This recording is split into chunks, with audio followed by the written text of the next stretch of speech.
Hey, what's up, everybody? I'm Brian, I'm Ben. and this is the Overwatch League report, the second to last episode we're filming on previewing the teams we're talking about. As you can tell, the Philadelphia Fusion. Ben, how are you doing today? I'm doing great. Getting real close up to the start of the season here, so can't Yeah. wait. So at the time of recording, we actually just watched the scrims from Saturday, and Scrims. the meme matches, as I've seen some call it. So hopefully, we're gonna actually bring our all, give our all to this show, unlike some of the players gave during those, as you said, scrims. Yeah, So we're going to talk about a team that did play on Saturday, the Philadelphia Fusion, the second place finisher from last year. They are adding a player named Elk. He's a two-way player. Tell me a little bit about him. His role is support. yeah. Elk is a great player. I think that one of the main issues, if we look at the grand finals match from last season, one of the big issues for why they couldn't pull it together Mm-hmm. was Neptuno was unable in a lot of key situations to just stay alive, right? Right. So I think having Elk as a potential backup main support player Mm-hmm. really adds a lot of flexibility to their lineup. Mm-hmm. He is two-way, so it is going to be questionable whether or not they want to actually pull the trigger and bring him up. The Fusion University did recently, in the last month, sign Karkar, who is another main support player. Mm-hmm. So that would definitely like lead me to believe that the Fusion at least want to incorporate Elk a little bit, Mm-hmm. and they aren't just going to keep him on the back burner because they made signing another main support a priority Mm-hmm. for their academy team. So Elk as a player, now that we talk about the organizational reasons, is fantastic. He's one of the best main supports in contenders, in my opinion. His Lucio play, especially, is really impressive. His mobility on that hero is great. It's very difficult for you to be flashy as a main support and kind of take over to be forward and actually demonstrate impressive play. Like most of the time, the main support is playing a more of a background role. But I think that Elk is one of those players who can really stand out on that role. So I think that I'm really excited for him potentially playing on this team. I think it makes sense as a signing, like I said, because I think that Neptuno was a weak point towards the end of the season. Right. And overall, I think that the team is looking just as good as they did last season, and they're probably going to end up being a contender down the road for being right up there as a potential winner again. Sounds good. So they are returning to the team from last year. Carpe, EQO, Snillo, although there's been an adjustment as he is now a two-way player. Poco, Fraggy, Sato, Boombox, and Neptuno. So you kind of, as you just said, you touched on a little bit. You're pretty happy with this roster. I mean, they came in second. Granted, once they got to the final, it didn't go super great for them. But in terms of not really adjusting their roster too much, you're pretty happy with that, right? Yeah, I mean their main loss has been Hoppa, who is now on the Justice. Okay. The charge. Right. He's not on the charge. And so that's a big loss. But Hoppa was already kind of like a only a sometimes player, only a sometimes starter. He would get swapped out for Poco, Right. Depending on the composition they were trying to play. Mm-hmm. I think the way that things are set up now, we have the opportunity for Sato and Fraggy to kind of swap off in the main tank role. Poco is just going to be the starting off tank player, primarily playing Diva, which is what he's known for. So I think that losing Hoppa is not a huge deal. They're still able to field a solid starting lineup without him, in my opinion.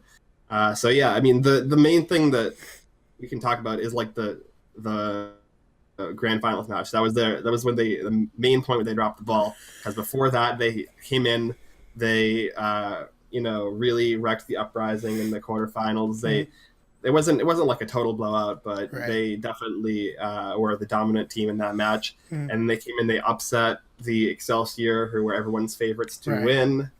And they came in and they did underperform on the big stage in Brooklyn. But yeah, so we were actually there. Can you kind of Yep. tell me what you saw live, and then what, if you've gone back and watched, what their biggest issue in that in those series of matches that the drop to the Spitfire were? Yeah, I think there were three main issues, and I mentioned one was that Neptuno underperformed, in my opinion. He was just not able to stay alive in key situations, and he, like, when you lose your main support early in a fight, like, that's just a huge detriment for any kind of team fight you're involved in. Of course. You're just at a total disadvantage at that point. So that was one of the big issues. Another big issue was just team cohesion. What we'll talk about with the London Spitfire in our next and final video is that they have like 6 really strong players who all work together and fulfill like a specific role, and they were able to all fulfill that role within the meta that was present at the time. What we saw with the Fusion was they couldn't really get it together in terms of actually finding a place for each player to really shine. We saw in the first match on Saturday, we had Hotbutt in there, and he was like flexing between Diva, and then he was playing like Moira, and it was just like, he is a flex player, but like they didn't really have a cohesive narrative for what their team was doing. There was no like focus. So I think that was a big issue. And then just execution. When you look at the execution on the side of the Spitfire, there weren't really any major mistakes that were made. We have like the entire team performed at a high level, and I think that there were times on the Fusion side where each individual player was making errors. I think that Poco was the most consistent player, but he didn't play in the first match. Like he played in the second match, but he was unable to actually carry them. I think all of the other players, there were instances during the matches where they just weren't playing up to scratch with how they are capable of playing when you look at their history. So I think that's the biggest issue. But I mean, a lot of these are just very tiny things that need like, they just need to be worked on. And I think that coming in saying, like, if the worst thing you can say is that they underperformed against the London Spitfire, like, that's like, if that's like the worst thing you can say about the team, then you're doing great, right? Yeah, no, of course. And like you said, they're most likely going to be a dominant contender, potentially pushing to win the league outright. So what can we expect other than that? Anything you want to touch on specifically for this season to look out for? Yeah, something I was trying to figure out was the signing rules and when the signing window is going to close, because we have on the Fusion University squad Alarm, who is currently 17. He turns 18 in July, and I was trying to figure out whether or not they would be able to sign him when he turns 18 to be able to play in Stage 4 and then into the playoffs. And the information I've been able to find has been really inconclusive. It seems like they haven't actually stated a hard signing window close date.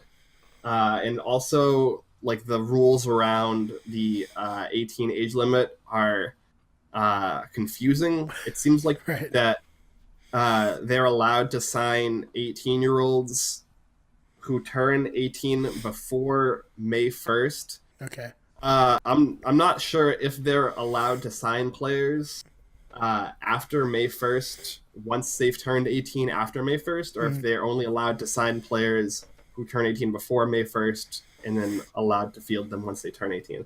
So if they're allowed to bring Alarm up from contenders for stage 4 for the playoffs, like that could be a huge boon to the team. Right. I think that like Boombox is great, but I think that Alarm is insane. He's like one of the best Zenyatas in the world. There are people who consider Alarm to be like the next Zenyatta prodigy, like saying he's like mini Jonak, and I think that would be great if they could do that. I don't, from my understanding, what I've read, it seems like they won't be able to bring him up this season. Yeah. But it is something to keep an eye on. I'm sure if there's any clarification on that, the comments will let us know. Yeah, I mean, I searched for like 45 minutes to an hour, just like looking through all of the rules and all of the things that that the league has said, and it just seems like they just haven't they haven't put out well-defined rules, and they haven't set a closing date for the signing window. I believe last year the close date was the midpoint of the season after stage 2. If that's the case, then they're out of luck, and Alarm will just have to bring Fusion University to their 4th consecutive contenders title. But yeah, I think that's kind of something to keep an eye on, is potential future signings. But yeah, I mean, Fusion is great. Everyone has Fusion, if not in their top 3, at least in their top 5 teams. I don't think there's anybody who thinks that the Fusion are going to underperform. And they, we could see a rematch. Like we could see potentially a rematch of exactly the stage 1 or the season 1 finals. In the finals this season, it's totally possible. So, all right. Well, that is definitely something to look forward to. And yeah, I don't know if you have anything else you want to add. No, I'm looking forward to watching Carpe pop off again. I'm looking forward to watching Poco land some crazy self-destructs again. It's all good. I like the Fusion, despite the Fusion knocking out the Uprising. I think the Fusion are a fun team. Yeah, no doubt.